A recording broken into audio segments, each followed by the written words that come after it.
The nation celebrates Dr. Martin Luther King Jr. Day. However, not the real Dr. King, but the watered down and palatable version. The first Democratic debate of 2016 is over. We're fact checking the claims and calling out Hillary Clinton's shameless pandering to black voters. 4 American prisoners are released from Iranian jails on the heels of the implementation of the nuclear agreement with Iran, but still not good enough debate of 2016 for is over. Republicans. We're fact checking the claims and calling out. And last but not least, Donald Trump manages to become the laughingstock of the world twice in one day. This is the Benjamin Dixon Show. Progressive Army, let's do this. The Benjamin Dixon Show is only possible with listener support. Go to www.thebenjamindixonshow.com to register for our blog and join the Progressive Army. And now, ladies and gentlemen, you're now about to witness the truth. It's the Benjamin Dixon Show. One of these days, I have to get used to trying to participate in the YouTube chat room while simultaneously running the show, which always gives me this overlap of audio. But this is nonetheless the Benjamin Dixon Show. It is Monday, January 18, 2016. Thank you so much for joining us wherever you're joining us from. You could have been anywhere in the world today, but you decided to spend some time with us, and we don't take it for granted. Today is Dr. Martin Luther King Jr. Day across the nation as people celebrate. We want to look at the real Dr. King and the cause for which he was killed. In my pretty informed and I would say fairly accurate estimation, he was not killed for racial equality. He was killed for economic justice, but we'll discuss that. Hillary Clinton at the Democratic debate for 2016, she managed to make 4 of the 6 untruthful or misleading statements out of the debate. Bernie Sanders had 1, Martin O'Malley had 1.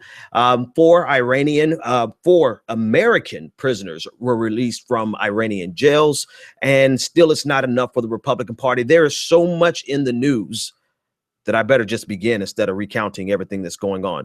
All right, so let's go to the Democratic debate and discuss that. I want to save Dr. King for the end. The Democratic debate was on Saturday. Was it Sunday night? Was it last night? Right? It was last night. And right after a NFL playoff game, I think there may have been some overlap. I think I want to start here. Debbie Wasserman Schultz had the nerve to come out and say that she and her team did the very best they could to ensure that the debates would have the highest ratings possible. I'm not making this up. She said that she wanted to make sure that by putting it on a Saturday night and putting them on a Sunday night and only having one debate up to this point during the middle of the week, that her goal for doing that was to ensure the highest ratings possible. Now, there was an article, I think by Salon or Slate. I get confused because they're so similar. But the title was very succinct and very clear. Either Debbie Wasserman Schultz is completely incompetent or she's a liar.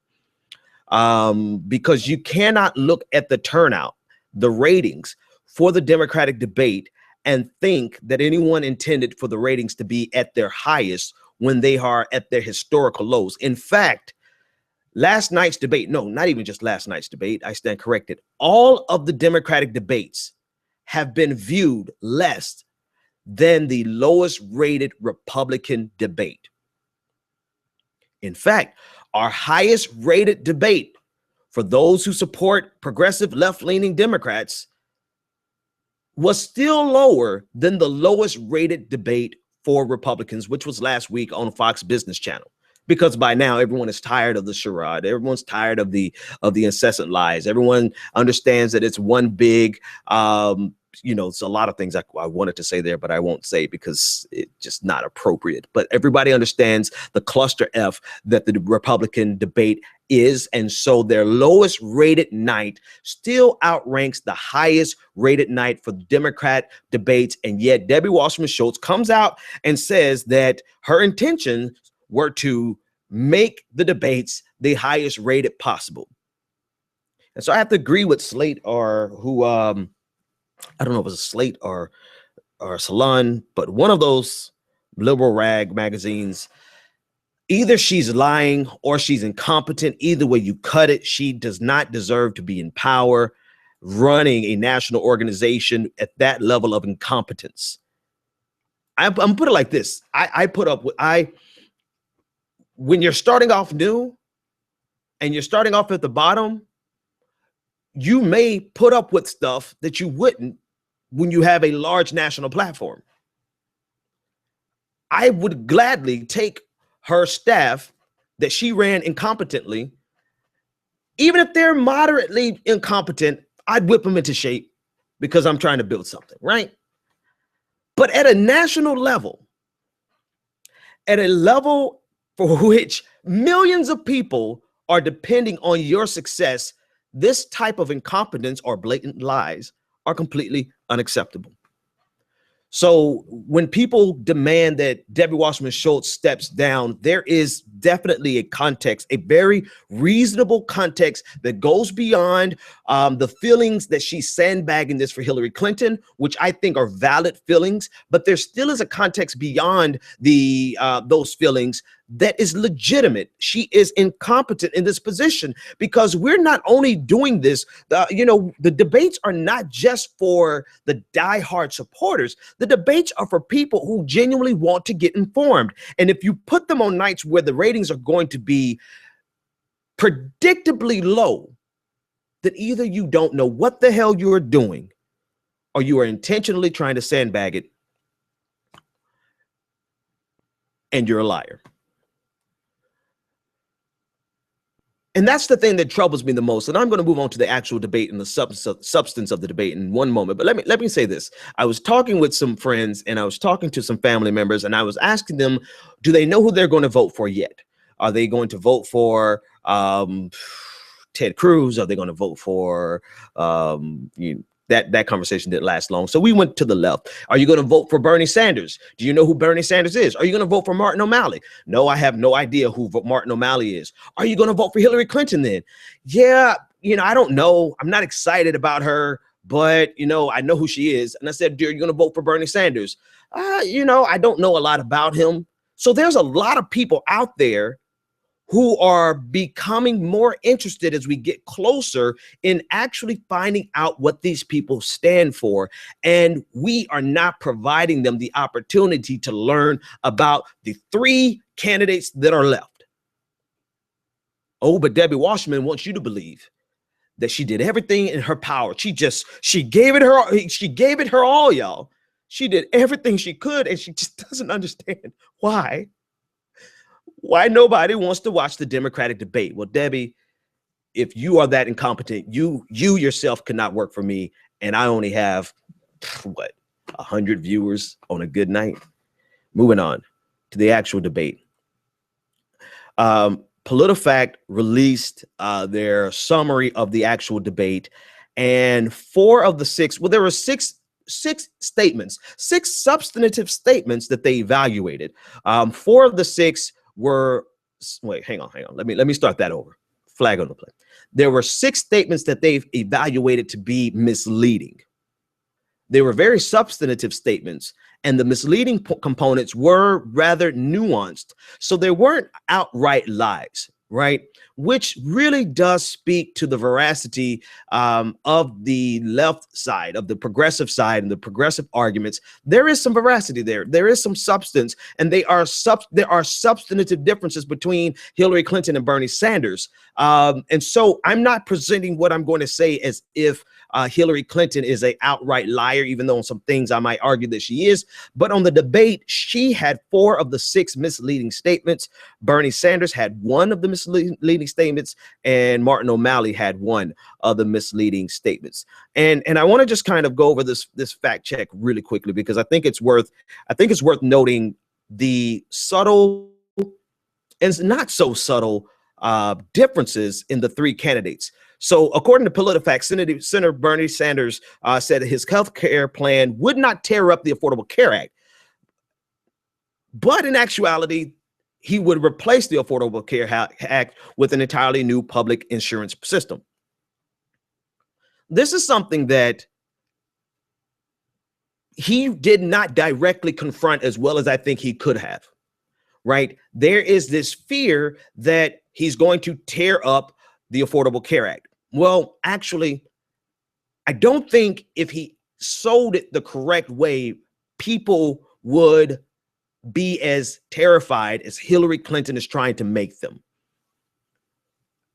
Healthcare, the Affordable Care Act still leaves 29 million people uninsured in the United States. It still does not bring down the exorbitant costs, even though the costs are decreasing. They're decreasing at a faster rate than anyone expected, right? And when I say decreasing, I mean the increase is decreasing, right? The rate of change is decreasing, but there's still 29 million people who are uninsured in America, and there still are exorbitant costs that we have not tackled. So when Bernie Sanders says that he wants to do Medicare for all, that does mean that he's going to replace Obamacare with Medicare for all. Keep in mind, though, Medicare for all has always been the goal of progressives, whereas Obamacare, the Affordable Care Act, as much as we love the fact that he accomplished this, if we're honest with ourselves, we would be truthful and state that its intellectual precursors came from the Heritage Foundation and Romney Care here in Massachusetts. In other words, Medicare for all is a progressive concept. Obamacare, Affordable Care Act, is a conservative concept. You would think that Obamacare was full out socialism, the way Republicans are acting over it. I get that. But the truth of the matter is, it is a conservative idea that they turned on simply because President Obama began to promote it. All right. So that was the only untruthful or misleading statement from Bernie Sanders. He did not cop to the reality that he is going to try to replace Obamacare with something that's actually progressive. We'll get to the nuances there in a second. All right. So former Secretary of Hillary Clinton, Secretary of State Hillary Clinton, said that healthcare costs were the lowest they've been in 50 years. That's not true. The costs, as I already stated, the costs are still going up, but they're going up at a decreased rate. So that's one for Bernie Sanders, one for Hillary Clinton, misleading statements. Martin O'Malley, which I don't really know. Well, actually, I do know why he was there. He really took it to Hillary Clinton. He took it to Hillary Clinton really well. I wish I had those clips, but I don't. But Martin O'Malley said that Obama made us more energy independent. So really, this is just a nuance. This is kind of semantics. It was on President Obama's watch, yes, but it wasn't because of government policy. It was increase in oil production, domestic oil production, drop in imports due to advances in drilling. Got it. All right. So there's two. There's one for O'Malley, one for Bernie Sanders, one for Hillary Clinton so far. Well, the next three go all to Clinton. Clinton exaggerated the stats, or rather she used very old stats in regard to the number of black men who are incarcerated. She said that 1 in 3 black men may well end up going to prison. That stat is really from 2001, and it has declined. But it plays more into the conversation that we're going to have in a second about how she was completely pandering to the black vote in South Carolina. The next two are Hillary Clinton's. Clinton said that Sanders once publicly sought someone to run a primary against President Obama, while Sanders responded that he worked as hard as he could to see Obama was reelected. So Sanders did voice some support for the contested primary to push Obama to the left, but there's no evidence that he actually sought an opposition candidate, right? So there's a nuance there. Bernie Sanders did propose an idea that a way that we could push President Obama to the left, because all of his policies up to that point had been moderate right. Obamacare is a right-leaning piece of legislation. No matter how you try to spend it, it came from the Heritage Foundation. It came from Romney Care here in Massachusetts. Senator Sanders in 2011 floated the idea that perhaps we could push President Obama further to the left if we ran someone against him. Hillary Clinton turned that into saying Bernie Sanders actually went and found somebody to primary Bill Clinton, hell, Barack Obama. Not exactly true, Hillary, but just true enough to scare some black voters. And we'll talk about that in a second. And last but not least, Clinton claimed that Sanders voted to let guns on Amtrak. In actuality, he voted to allow guns unloaded, secured, put in your baggage, secured with a lock or a combination, placed in your baggage, and check underneath the train. That's not the same as saying you could bring a gun on an Amtrak. So that's the tally from factcheck.org. 4 of the 6 misleading statements came from Hillary Clinton, 1 from Bernie Sanders, and 1 from Martin O'Malley. All right, moving on. The bigger theme of last night, to me, was Hillary Clinton's rather brash and unashamed pandering to the black vote. Now, I know this is what politicians do. Politicians pander. But this is what I call the augmented Southern strategy. This is what Hillary Clinton did last night. And I peeped this last week in her interview with Rachel Maddow. With Rachel Maddow, she began this narrative about how Bernie Sanders doesn't support Barack Obama. And one, that's disingenuous, right? Because if anything, Bernie Sanders was trying to make Obama be the progressive that Obama wanted to be. Let's start there. All of the criticisms of President Obama, the floating of the idea to primary President Obama, Bernie Sanders explicitly made clear that it was for the purposes of making President Obama more progressive, which President Obama himself has lamented at this point his inability to accomplish some of his progressive goals. But Hillary Clinton did not present it that way. Hillary Clinton simply stated on Rachel Maddow last week and again last night in the debates that Bernie Sanders, watch out, black people, Bernie Sanders doesn't like Barack Obama. Bernie Sanders tried to primary Barack Obama. Bernie Sanders wants to rip up the great accomplishment of Obamacare because Bernie Sanders doesn't really like President Obama. So you should vote for me, Hillary Clinton, because Bernie Sanders, you know, that old white guy really has said some things about President Obama that I don't think you black folks would really like.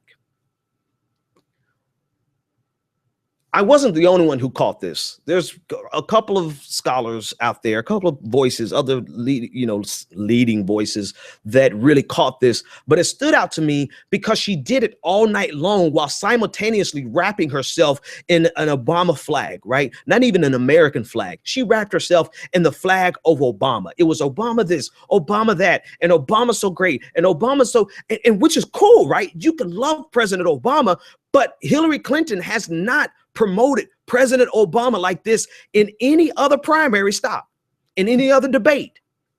Now, you tell me, what's the difference between New Hampshire, Iowa, Las Vegas, and South Carolina? The difference is the overwhelming number of black voters who are in South Carolina. And Hillary Clinton is pandering to that vote, trying to trying to block any potential for Bernie Sanders to have gains. And so she does it relentlessly. And you would think that she did not say the things that she said about President Obama by the way she was riding his coattails. You would think that she was not the person whose campaign started the entire birther conspiracy. You would think that she did not attack President Obama so vehemently throughout the campaign in 2008. Right. And I know that was and that was 8 years ago. But the way she just, fawned over and what's the word? Swooned over President Obama was almost as much as she swooned over herself. That was the other thing I noticed. Like she is completely incapable. And I'm not, okay, so most politicians are egotistical. Let me take that one I'll take that argument off the table. But I'm saying this. She clearly was pandering to the black vote in a very condescending way, because what she does not realize is that the same criticisms that Bernie Sanders has presently of Barack Obama are the same criticisms that most black people who are politically astute and engaged have of President Obama, particularly those of the progressive persuasion, right? Cornel West has the same exact criticism of Barack Obama as Bernie Sanders, but Hillary Clinton will never say Cornel West because people will listen. Black people will listen to Cornel West. Glenn Ford, Bruce Dixon of the Black Agenda Report, they have the same criticism of President Obama. Boyce Watkins of Your Black World has the same criticism of Barack Obama. Mark Lamont Hill, whenever he does give criticism, it's the same criticism of Barack Obama, right? I, on my show, have had the same exact criticism of Barack Obama that Bernie Sanders has of Barack Obama. And so to put Bernie Sanders out there and to say, oh, look, he doesn't really, he doesn't support President Obama is really cold to the black voters that you shouldn't trust this old white man because he isn't supporting your black president. And to me, that's one of the most disingenuous forms of dismissiveness, and it's rather condescending because she does not believe there's any risk in playing this game because she doesn't think that we actually are thinking on this level, right? She doesn't think that we are going to pick up on it, number one. And number two, she doesn't think that we are critical enough of what's going on economically to realize that her baggage is the same as President Obama's baggage. And three, she doesn't think that we're capable of simultaneously loving President Obama as well as critiquing President Obama. So to me, that entire thing was just this thinly veiled attempt at playing a reverse race card or playing to the fears of black, because, Tavis Smiley got in trouble for talking about President Obama with the black community. So she surely thinks that Bernie Sanders is going to get in trouble for criticizing Barack Obama. That's what she's counting on. That's what she's betting on. And you could test my theory. You could think I'm full of hot air, but you test my theory. See if she does this at any predominantly white stop. She did not do it in New Hampshire. She did not do it in Iowa. She hasn't done it in Las Vegas. The first time she's done this strategy has been in South Carolina, was in South Carolina.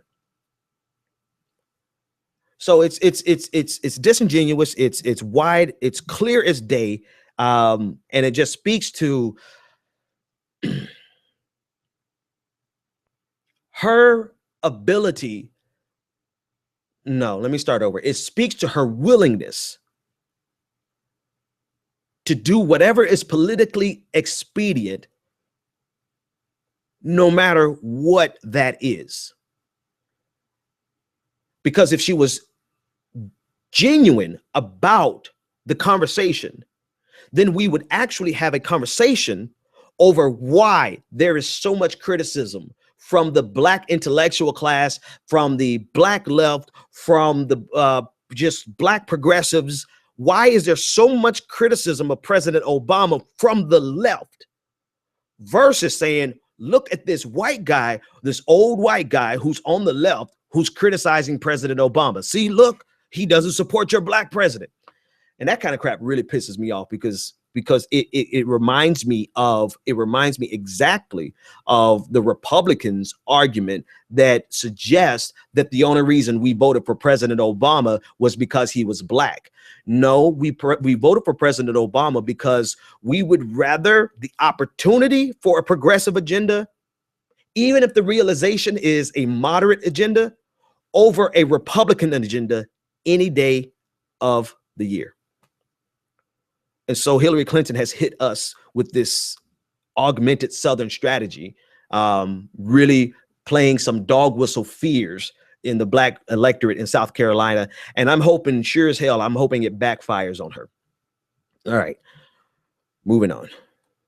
What's next on my list? But yeah, that's pretty much it for the Democratic debate. Other than that, Martin O'Malley hit Hillary Clinton really hard when she was talking about Wall Street, man. She was here we go. Okay, this one's for free. This is not on my list. I just remembered it. So people actually believe that Hillary Clinton is not receiving money from Wall Street, or that Hillary Clinton is going to really hammer Wall Street. Now, I can criticize Bernie Sanders. For those of you who are wondering if I'm just shilling for Bernie Sanders, no, I'm not. I'm not. I have some critique of Bernie Sanders, particularly I have a critique of his Medicare for All proposal that he just put out, right? It's completely, it's not complete. I know it doesn't have to be complete, but in this intense of an argument, it should have been a little more complete. I also have a critique of the fact that he's really not hammering her. Like Martin O'Malley hammered her ass. Like she was up there saying that, you know, there's no difference, there's no distance between the three of them on Wall Street. And Bernie and Martin O'Malley said, no, that's not true. And he slammed her and he went down the line of all the reasons there is a very large difference between Hillary Clinton on Wall Street versus Martin O'Malley on Wall Street, and certainly versus Bernie Sanders on Wall Street. But we are becoming intentionally obtuse on the left. I'm afraid that we are becoming a lot like the Republicans in the sense that we're just taking these talking points and regurgitating them because we like our candidate. People really believe that she's not receiving money from Wall Street, or that she's not the preeminent contribution recipient on the left. Wall Street owns Hillary Clinton. And even if they're not giving her as much money as they're giving Republicans on the right, she is most certainly getting these speaker fees that are exorbitant at best and just obscene at worst. So this concept, this idea that she's not the candidate for Wall Street is really doesn't hold water. And Martin O'Malley really slammed her extremely hard last night, more so than Bernie Sanders. And I believe Bernie Sanders really could have hit hard, a lot harder on that.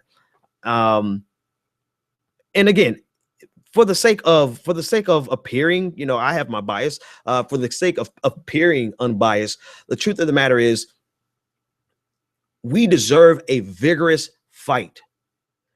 And since Hillary Clinton is so quote unquote inevitable, I think Martin O'Malley and Bernie Sanders should bring the biggest guns to every ant fight they possibly can. How else will we have a vigorous fight for somebody who started off the summer 50 points ahead? Caller, you're live on the air. What's your name, comment, and or question?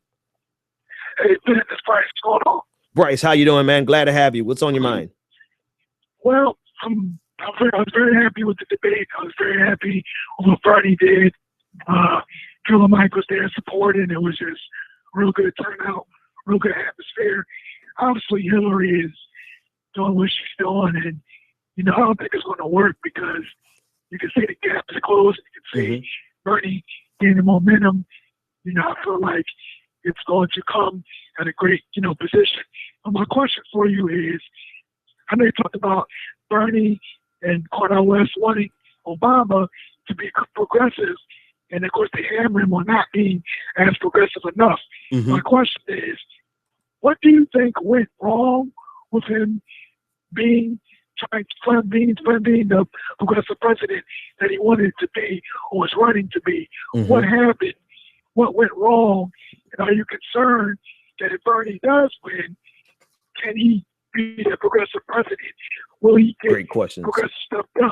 Great questions. Great questions. Bryce, I'm going to answer that one off the air for you. But thanks so much for the call. And those are really great questions. Thanks, man. Great.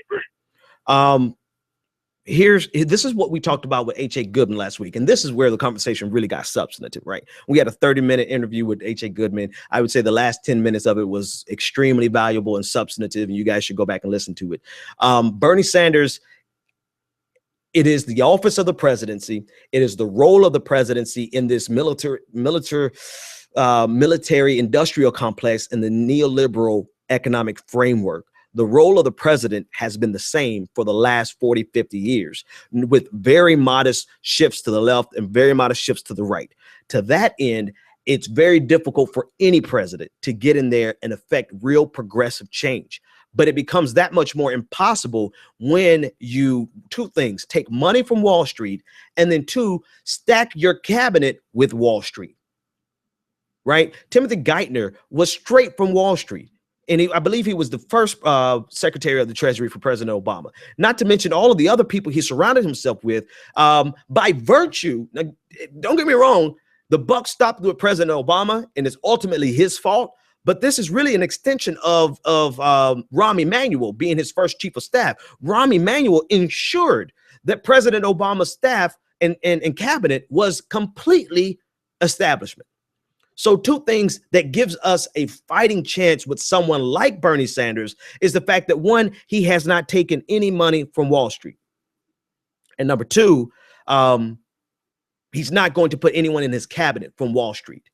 I mean, I don't see at this point Bernie Sanders turning on that campaign promise, because it's at the core of him, right? We're not talking about something that he's just said in the last, 3 years because it's convenient, right? We're not talking about changing his opinion because it's convenient.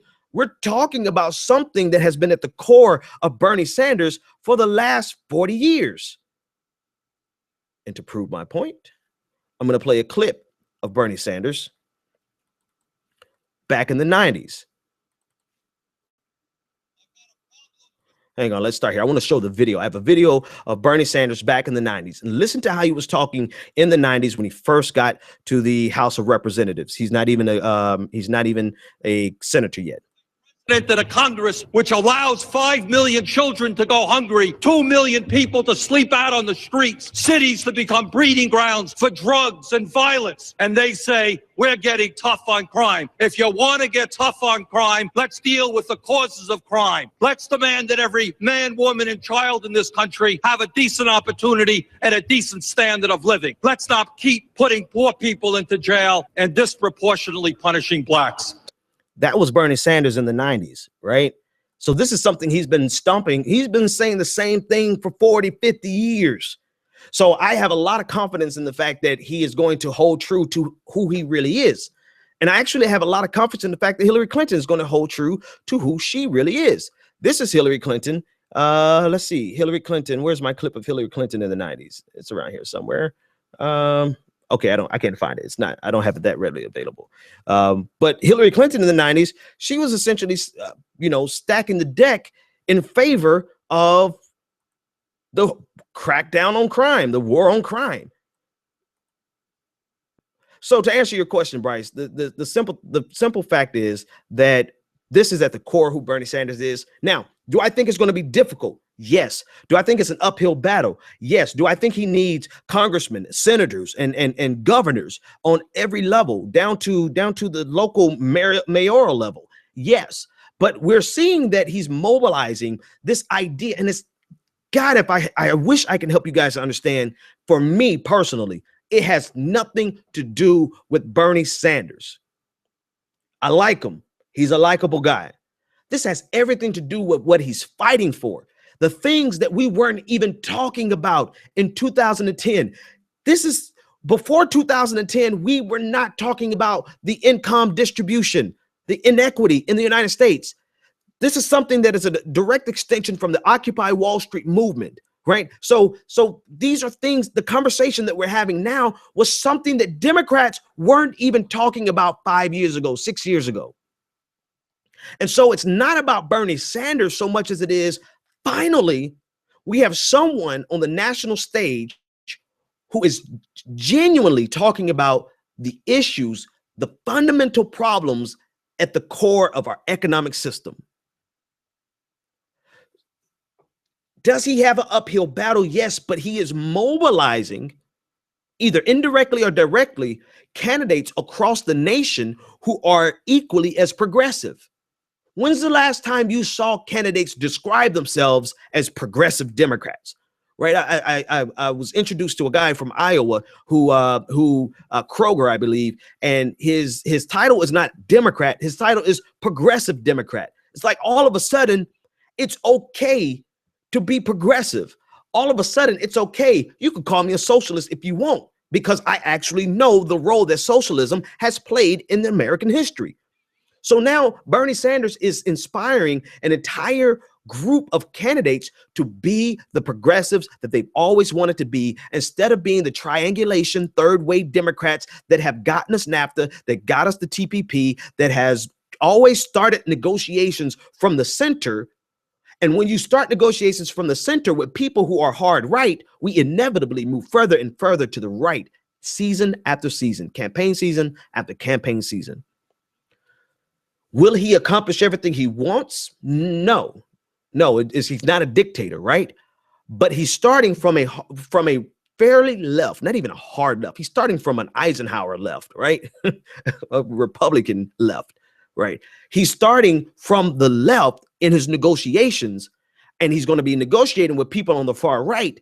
So at a minimum, we'll find ourselves with policy solutions that are genuinely moderate. But when you have blue dog, third way, neoliberal Democrats who start from the position of the and start from a center position, I need some water tonight, apparently, then you're always going to find the solution or the resolution or the agreement, the compromise is to the right. And so Bernie Sanders is starting a political revolution, even if it doesn't end with him, right? No, not even, but thankfully it won't end with him. Even if he doesn't win, we're fighting tooth and nail to help him win, right? We're doing our part. But even if he doesn't win, the conversation has permanently been shifted to real progressivism and critiquing our own players who are not the progressives that they told us they were. And I think those critiques are legitimate, and I think we should be able, mature enough, to handle that criticism, particularly in the primaries. Caller, you're live on the air. What's your name, comment, and or question? Hey, Ben, it's JP, man. How's it going? It's going great, JP. Glad to have you on the phone. Hey, it's good to be here. First and foremost, I believe the statement that O'Malley made was that she tried to say that everybody accepted money from Wall Street. O'Malley said, I ain't got zero from them. That's right. And you know Bernie hadn't. It was a very good moment. I think O'Malley did well for himself. It's sad that he just will not be able to get any traction this late in the game. Wanted to just chime in on something. Read an article in the New Yorker today that was talking that we definitely don't want Bernie. He can't win. That's what he's saying now. He's saying that it's impossible for Bernie to win and that we should quit thinking about it because his politics is so left. And because he would only be the president. He won't be the president. He won't be the commander-in-chief. He won't be the majority person in the Senate, nor would he be the chair of the House of Representatives, I guess. So because he's not in all those offices as well as running the Supreme Court, we shouldn't vote for him, and we should just be happy with getting anything, which I guess that's what Hillary is. So I'm in agreement with you. I think that at this point in time right now, we are at a very serious crossroads right now. Right. We thought that some of the things that Bernie Sanders is talking about was what Barack Obama really wanted to do. Yes. But what we didn't do was our homework. Mm-hmm. Had we done our homework, we would have known that Barack Obama was a centrist and that his centers were right, then it did less. We would have known this, but we weren't. We love the oratory skills. We love the passion. We love the fervor, and maybe we even love the idea of a black person being president. Yeah. But what we didn't do was we didn't do our due diligence. Right now, if I was Bernie Sanders' campaign, that's what I put on TV. That clip you just showed, I put that on TV saying that, look, ain't no flip-flopping in this. I've been crying out for this for years. For years, man. He needs to put that on TV and let people know that. He made a great point during the debate. He said, as soon as the black people find out who I am and hear my politics, then they will be more apt to come to my side than anyone else's, which I believe is what's scaring the mess out of Hillary Clinton. That's why she kept saying Obama, Obama, Obama, Obama, Obama, Obama, Obama. She sounded like the Little Wayne track. She didn't say Obama fast. She said Obama.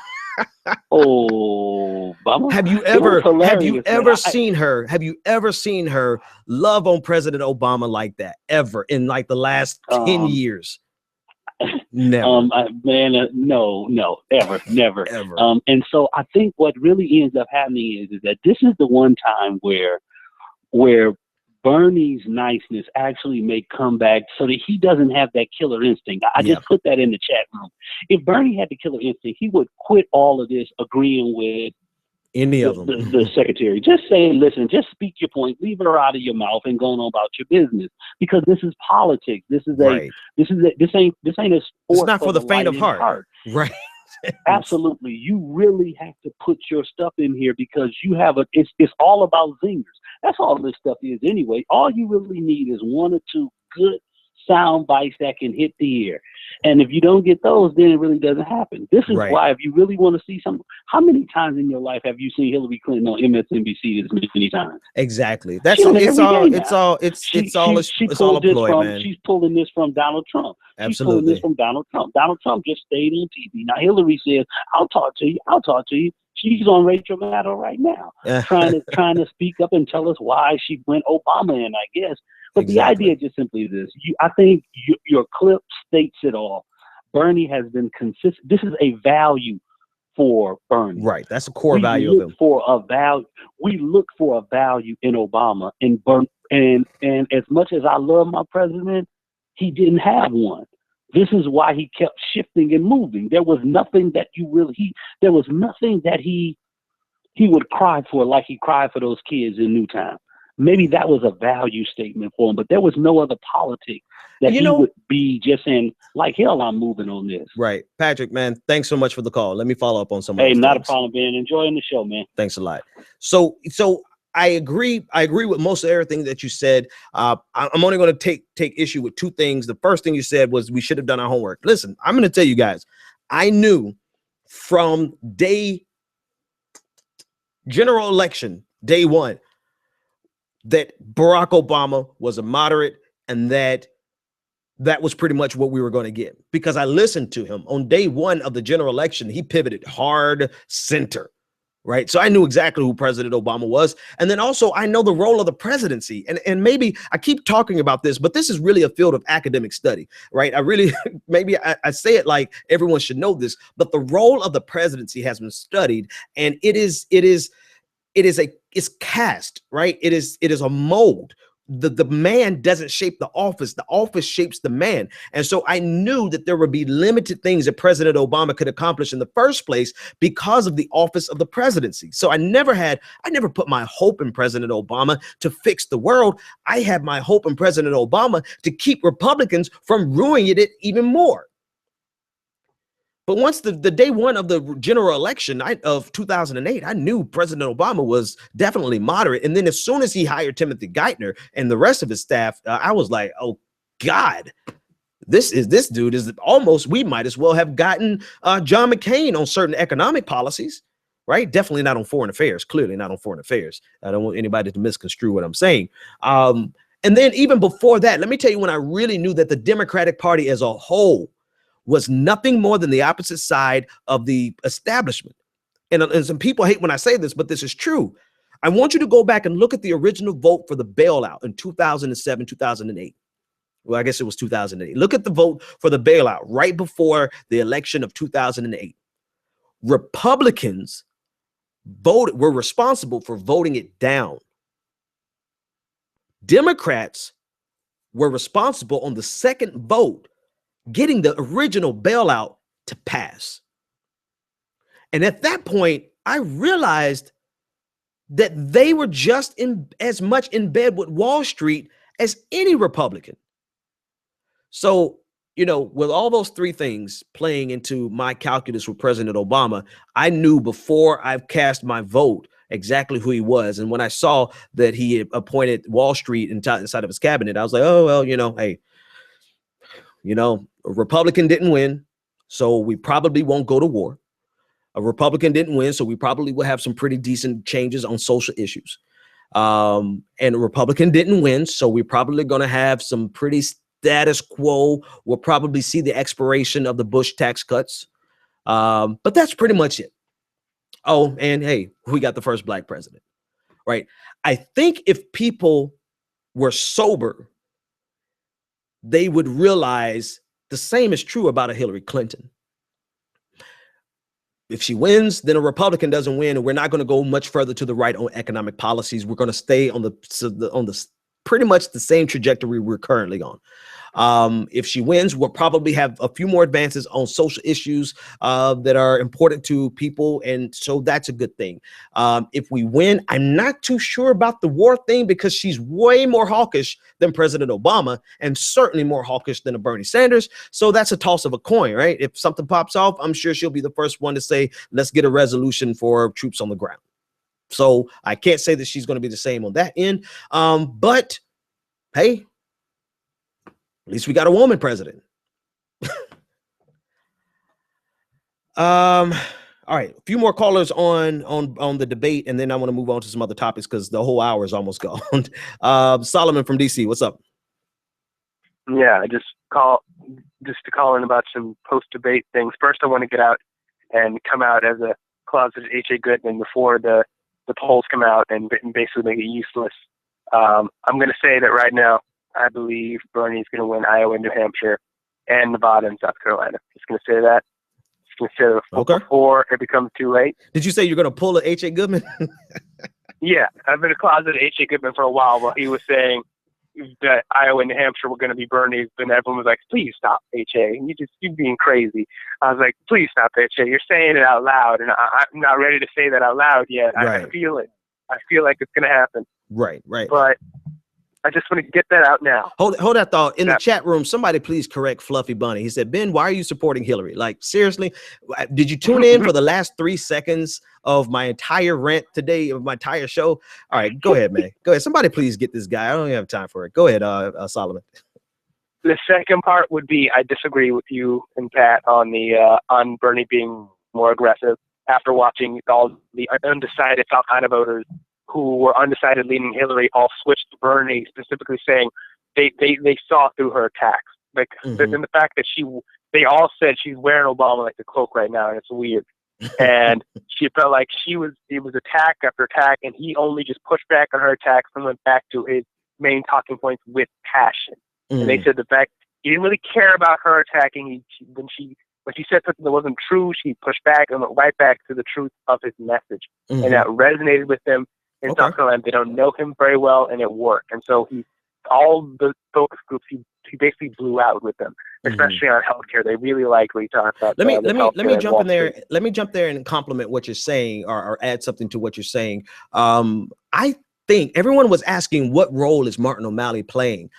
I want Martin O'Malley to stay around as long as he possibly can because he's doing the hit jobs. Like, he's the one eviscerating Hillary Clinton because he has nothing to lose, everything to gain. So I think what you're saying probably is true. I haven't seen those polls that you're talking about in terms of how independents and how some voters took the fact that he wasn't, attacking her. But in that case, I want Martin O'Malley to stay around as long as he possibly can because somebody needs to hit her with the very blunt truth. But go ahead.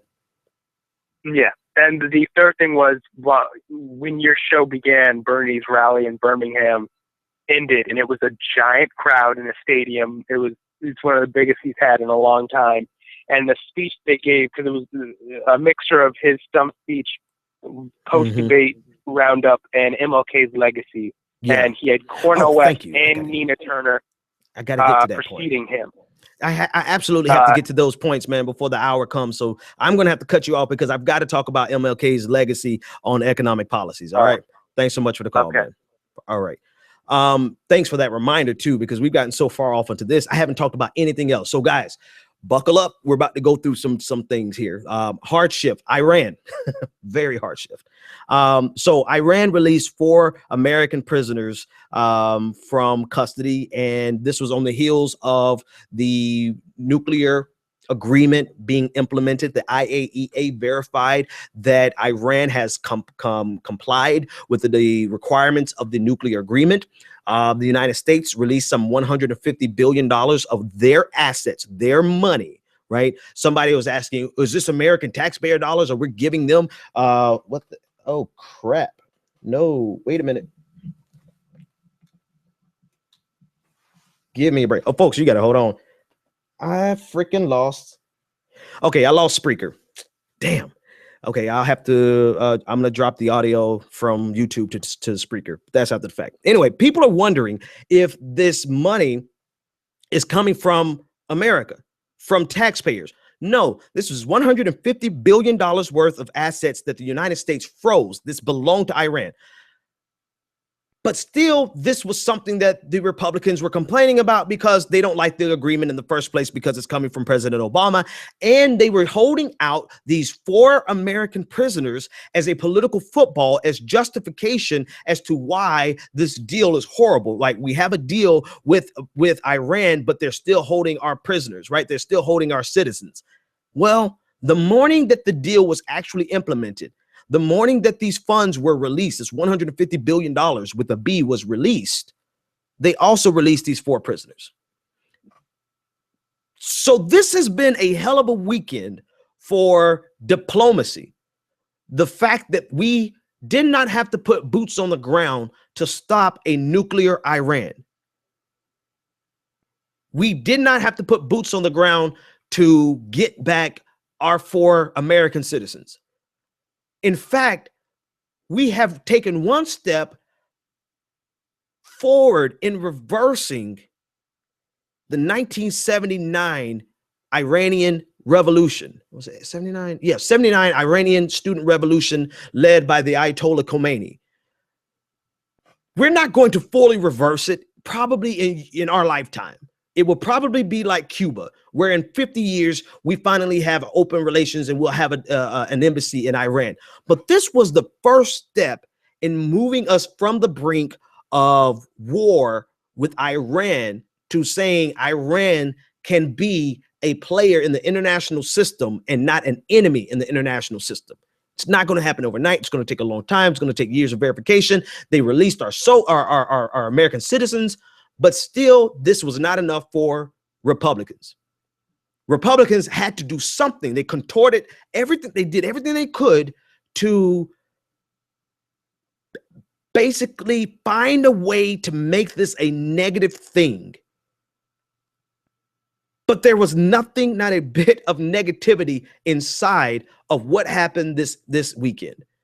4 Americans, the journalist, I believe, from the Washington Post, he's back. He's in Switzerland right now. I believe all of them are in Switzerland, with the exception of the 4th, who decided to remain inside of Iran. Brave man. There was a pastor of Iranian descent who was an American citizen. He's going to be reunited with his wife and his 2 kids, but still, Marco Rubio, Donald Trump, Chris Christie, they have to find a way to make this a bad thing on President Obama. Chris Christie, the hungriest of them all, wants to make this as something that shows how weak President Obama really is. I've been saying this, and I want to say this again, and I'm going to say this every time they show this ugly side of them. They are not interested in the best interest of America so long as it's something that President Obama does. I would argue so long that anything someone does other than themselves, which is a clear trait of narcissism, right? They only think it's a positive for America if it comes on the heels of their activities. In other words, they have no vested interest in the success of America beyond their egos. And so they see this as a failure, even though this is a clear international victory. But let Chris Christie, Marco Rubio, and Donald Trump tell it, this is a sign of President Obama's weakness. All right. Moving on. Speaking of Donald Trump, twice in one day. Twice in one day, Donald Trump becomes the laughing stock of the world. I have some footage of this. You guys have to see this. This is, first of all, the British Parliament has begun debating whether or not to ban Donald Trump from coming to the UK. 500,000 people signed a petition saying that the UK should ban Donald Trump from coming to their nation, to their kingdom, United Kingdom. It's a little far-fetched, and it's kind of a waste of time, a waste of a vote. 40,000 people signed another petition saying that this is ridiculous and you guys shouldn't even debate this. But I saw a portion of the debate, and it was rather interesting. The people who disagreed with the idea that they should ban Donald Trump, they disagreed not because they agree with Donald Trump, but because they believe that if he came to, let's say, England, that he would be exposed to such a rigorous debate and a rigorous exposure to liberal democratic values, that it will somehow correct his trajectory. In other words, come over here so we could teach you a lesson, Donald Trump. And then everyone else was like, no, we don't want him here. So I don't know what the real vote is going to pan out to be. But, some of the things that they were calling him, it was hilarious. So Donald Trump has managed to become an international laughingstock as well as a religious laughingstock. He attempted at Liberty University to, let me just show you how much Donald Trump really does not know the Bible. Here's Donald Trump at Liberty University. And we're going to protect Christianity. And I can say that. I don't have to be politically correct. We're going to protect it. And I asked Jerry and I asked some of the folks, because I hear this is a major theme right here, but 2 Corinthians, right? 2 Corinthians 3:17. That's the whole ballgame. Where the Spirit of the Lord, right? Where the Spirit of the Lord is, there is liberty. And here there is Liberty College, but Liberty University. But it is so true. When you think, and that's really, is that the one? Is that the one you like? I think that's the one you like, because I loved it.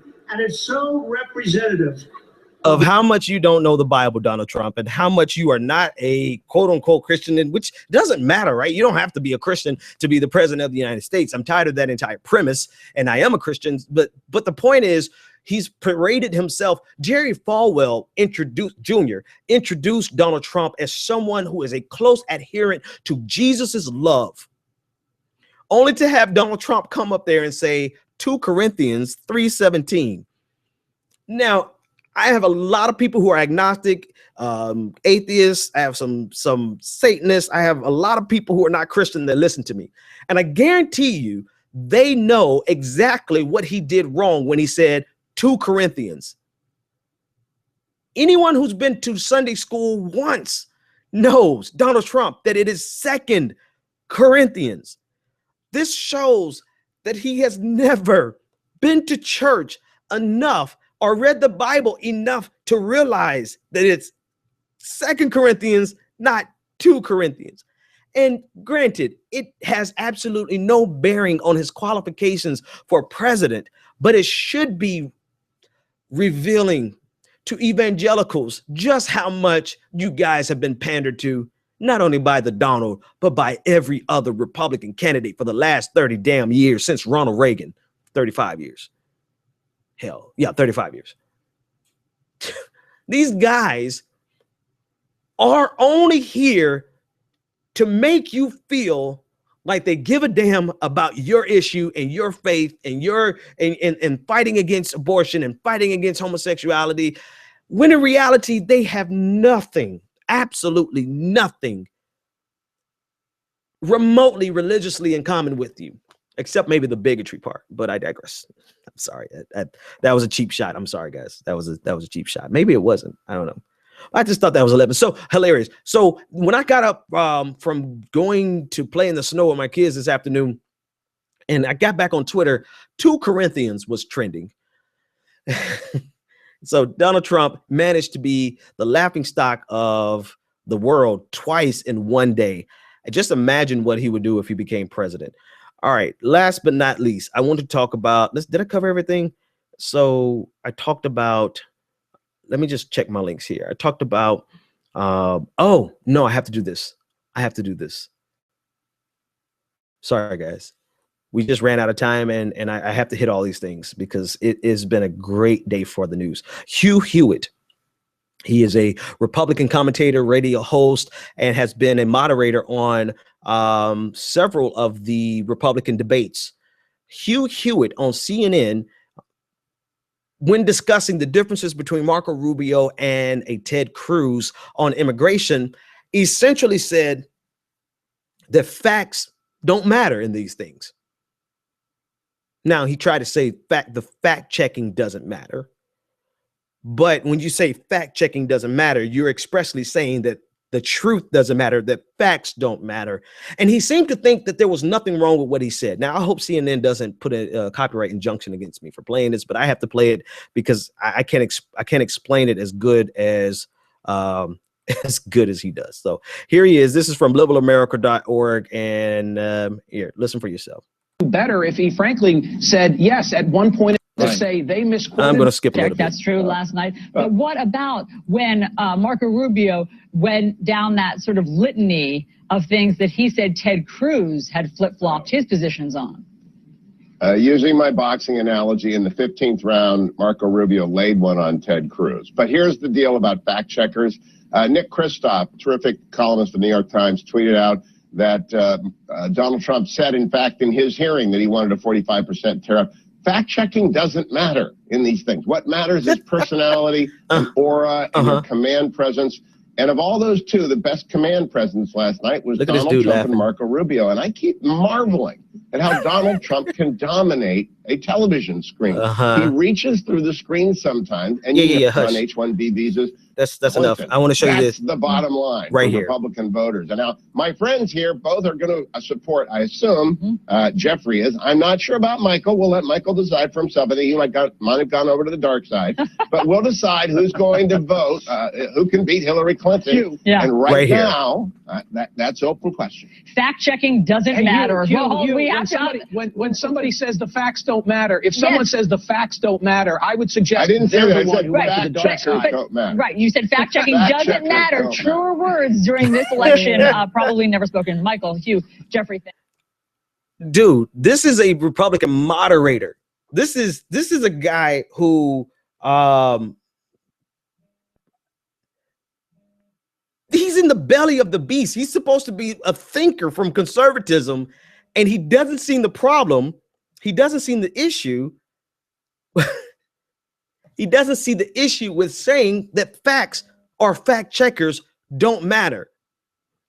This is not news for anybody who has followed the Republican Party for, say, like the last 40 years, right? Let's truthfully, this has not been the paradigm that the Republican Party has always existed under, right? You had people in the past like Barry Goldwater, who was very factual. We just completely disagreed with his ideology, right? We disagreed with what he believed in. But at least he was going to speak actual facts to support his premises. You had the William F. Buckley, right? You know, he's I've listened to a lot of his debates. He's exaggerated a bit, but he never went off into this cuckoo, crazy land of facts just doesn't matter. What matters is the bravado. What matters is their charisma. What matters is how Donald Trump controls and mesmerizes and makes everyone thinks that we are still watching The Apprentice. I'm amazed at how brilliantly Donald Trump controls the television, and facts don't matter. And the CNN host actually gave some commentary, and I wonder if she's going to get in trouble with that. I hope not, because it was brilliant. She said, "No truer words have ever been spoken about the current race on the Republican side." What's sad, though, if I could add my own commentary to it, what's sad is that there's a lot of people who firmly accept what these guys are saying as truth. The sad reality is the leadership has already conceded that facts simply do not matter. But that doesn't stop such a large percentage of our populace from buying into this as if what Donald Trump, Ted Cruz, Marco Rubio, Ben Carson, Carly Fiorina, and all the rest of them, Chris Christie, the people really, and Marco Rubio really believe what these people are saying to be fact. So much so, this is somebody asked me, why do I argue with Republicans online, on Twitter, particularly Black conservatives and Republicans? Because they exist in this bubble, this hermetically sealed bubble of self-reaffirming confirmation biases that allows them to feel righteous in their positions that are completely based on things that are not factual. And two things: the compassionate side of me really doesn't want to see people live in this fairy tale land of make-believe that runs completely counter to the truth. I'm not talking about religion. I'm talking about Republican ideology. But then two, sometimes I just want to be the person to pop the bubble and make them realize you've been living a lie, Neo. Everything around you is fictional and made up. All right, folks. Last but not least, maybe there's let me open the lines to this caller who's been waiting. Yeah, go and on cue. On cue, they called back. 704, you're live on the air. I want to open it up to you before I close. What's on your mind? Hey, Ben, it's PJ. Can you hear me? PJ, I can hear you loudly and clearly. What's happening, man? Awesome. I just wanted to say how happy I am that someone on the Republican side made such a beautiful Freudian slip with that CNN clip. Absolutely. Saying that the facts don't matter. It's so blatantly out there, and it's not like in the "I told you so." It's right. He spelled it out. He even clarified later. It's like it depends on who can capture the audience, who can reach through the television screen, and just like to tie it in slightly with the religious comments before about how the Republican Party sort of co-opted the religious movement. It's almost a game. It's almost just like carnies at a fair. They're just trying to get as much as they can out of the people who they can swindle, who they can get the attention of. No, it doesn't matter that the game that they're making us play is not winnable, because they're still going to profit from the attempts. They're still going to make people think, oh, work hard, pay your taxes, listen to your bosses, yada, yada, yada, and praise Jesus. And anything that'll go work, to church, right? Anything that'll work just to keep them complacent while thinking that they have control. It's all just marketing. It's not really substantive. It's just whatever will keep the people in their pockets. And right. I'm so that clip should be plastered on every social media possible, because we know what the conservative Republican side truly wants: our cash and us being stagnant. That's it. Thanks so much for the call, PJ. I couldn't have said it better myself. Thank you, man. Have a good one. You too. I absolutely agree. They can't, I said I couldn't say it better myself, but I think I'm about to start saying it again. But anyway, they don't want the truth. They don't believe in the truth. They want to say whatever is necessary to get political power. And then they frame, this is the most disturbing thing about it, is that they frame it as a false equivalency, as though everything that Bernie Sanders and Hillary Clinton and Martin O'Malley, everything from the left, is this complete facade. It's a lie. And that we are the ones living the lie, and that we are the ones buying into this pseudoscience for climate change. We are the ones who are buying into this pseudo economic science that says that trickle-down economics doesn't work, when trickle-down economics really works. Look at how great the economy boomed underneath Ronald Reagan, right? They are really feeding it to their listeners that people on the left are the ones who are living this delusion. And to accomplish that, they have to undermine the very fundamental idea of what's objective truth. They have to undermine science. They have to undermine statistics. They have to undermine everything that we use to frame the world around us, everything that we use to make the internet a reality, to make technology at whole a reality, to make spaceships go into the air, a reality, make planes fly and be sustained in the air a reality. They have to undermine the very fundamental idea of objective truth in order to convince their voters that everyone on the left is deluded. And now we have this confession from someone who is a leader in conservative circles that facts just don't matter to them. You're right. I think I'm going to tear that clip down and plaster it all over my social media channels. All right, folks, last but not least, and I've got to circle back tonight and post the full audio, so which means I got to stay up until YouTube renders this video, download the video, strip the audio, upload it for Spreaker. That's the type of thing that goes through my mind during the middle of the show. Last but not least, I didn't celebrate Dr. King today. I kind of refused to, because of how blatantly obvious the world around us, particularly America, has whitewashed the legacy of Dr. King.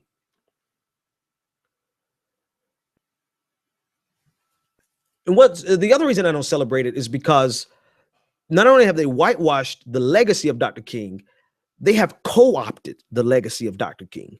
In other words, they have taken this watered down, easily consumed, palatable version of King that is non-threatening, that conforms to conservative ideologies, that conforms to neoliberal economic ideas, that conforms to everything that Dr. King was opposed to. They've taken it and co-opted King to serve those things. A CEO last week quoted Dr. King, and I wish I had the story in front of me, but all I could tell you is that I read it on Twitter and I followed the link through and I read it for myself, but I can't remember the actual article. But there was a CEO of a Fortune 500 company who essentially used Dr. King to a quote from Dr. King to support their efforts in their business. Now, I'm not going to say Dr. King would have been 100% anti-capitalist, but I will tell you that he was anti-capitalist, that he was socialist, right? There's very few people who are going to admit the reality that Dr. King was in opposition to the very real effects of capitalism, the negative effects of capitalism on the American working class and poor, middle class, working, poor, and poor. He was opposed to it. And so I didn't celebrate today because not only do they whitewash him in terms of his racial message, they watered him down to just, I have a dream, but they've also just completely erased his entire legacy on economic reform and revolution. Completely. When in fact, the economic policies are the reason he was killed. A lot of people try to cast this as Dr. King was killed because of integration, because of the Civil Rights Act of 1964 and Voting Rights Act of 1965. No, he lived past those things. Those things were done and on the books. It was his poor people's campaign. It was the Memphis sanitation workers campaign where he was unifying poor white people with poor black people to fight back against the economic imperialism of this neoliberal paradigm that we exist under. He organized them to demand an economic bill of rights. Matter of fact, a speech that he was not able to deliver because they killed him was the economic bill of rights, where he outlined, I'm going to read a snippet from that. These are Dr. King's words. This is a speech that he could not deliver because he was killed just before he was going to deliver the speech. He says, so we do not come here to ask for charity. We demand justice. It took America nearly 2 centuries to begin to understand that all men are not created equal, so long as Negroes are denied the right to vote, access to public accommodations, and fundamental equality before the law. Right here is the important part. It cannot take 2 more centuries for it to occur to this country that there is no real right to life, liberty, and the pursuit of happiness for people condemned by the accident of their birth to an existence of hereditary economic and social misery. For if this goes on much longer, America would tear itself apart. They do not quote that Dr. King. They want you to remember, I have a dream. And granted, he didn't get a chance to deliver the speech. This was his first draft of this speech. But he did deliver some other speeches that I want to play. This is why I don't celebrate, because he's been so co-opted that he's almost unrecognizable. Here's Dr. King on economic equality. of racial injustice and economic injustice cannot be solved without a radical redistribution of political and economic power. Estimated that we spend $322,000 for each enemy we kill in Vietnam, while we spend in the so-called war on poverty in America only about $53 for each person classified as poor. The other thing I want you to understand is this, that it didn't cost the nation 1 penny to integrate lunch counters. It didn't cost the nation 1 penny to guarantee the right to vote. But now we are dealing with issues that cannot be solved without the nation spending billions of dollars and undergoing a radical redistribution of economic power. Yeah. That's when they killed him.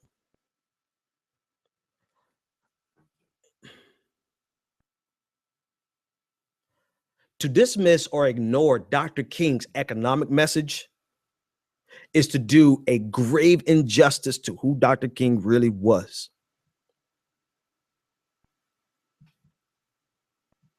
He realized after the wins that they got on civil rights, on voting rights, he realized that the job had just begun, because as he said, as he scribed out in his last in the speech that he never gave, that you cannot have the right to life, liberty, and the pursuit of happiness if by the luck of the draw you're born into a poor family. Is essentially what he was saying. And so to completely erase the economic message of Dr. King is a disservice to Dr. King, equality, and justice. Now, let me do a hard shift to today's politics.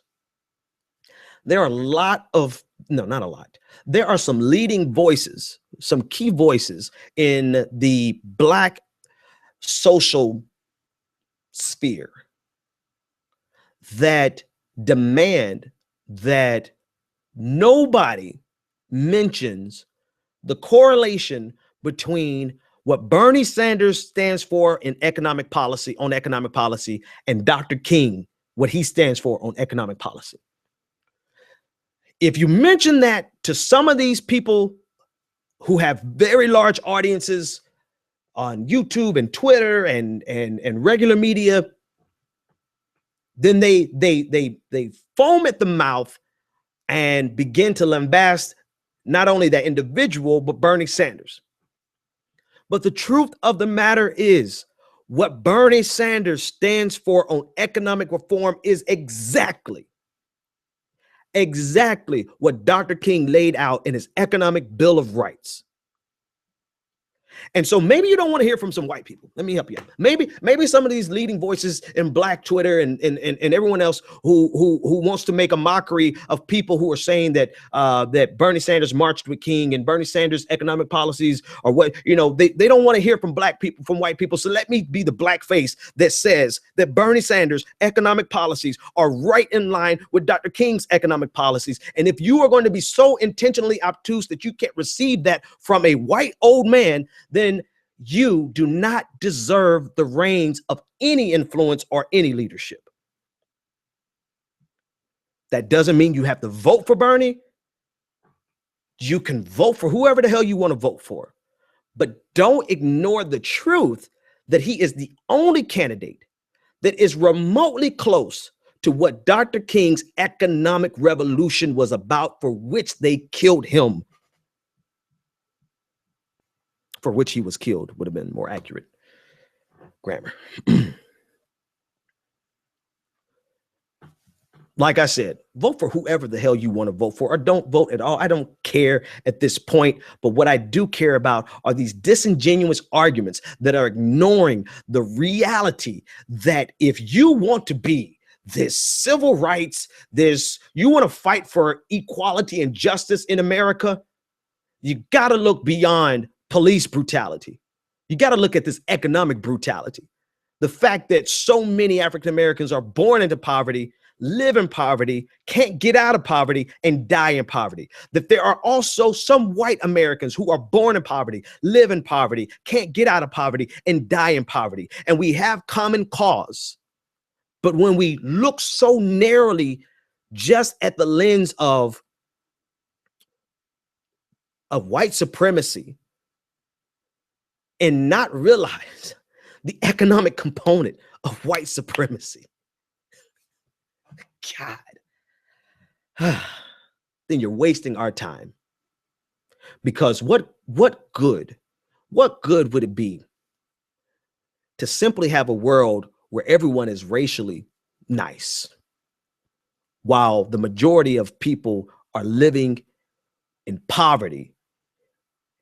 The majority of Black people, rather, are living in poverty, and a great deal of Americans are living in poverty. What good would that be?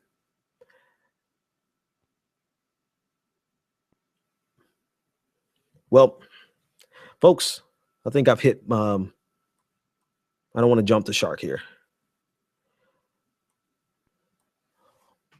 Catch you next time.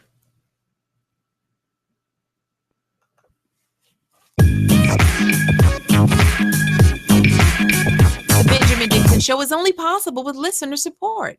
Go to www.thebenjamindixonshow.com to register for our blog, join the Progressive Army, and support The Benjamin Dixon Show. Crazy mother. If you like this episode, be sure to share, like, and subscribe.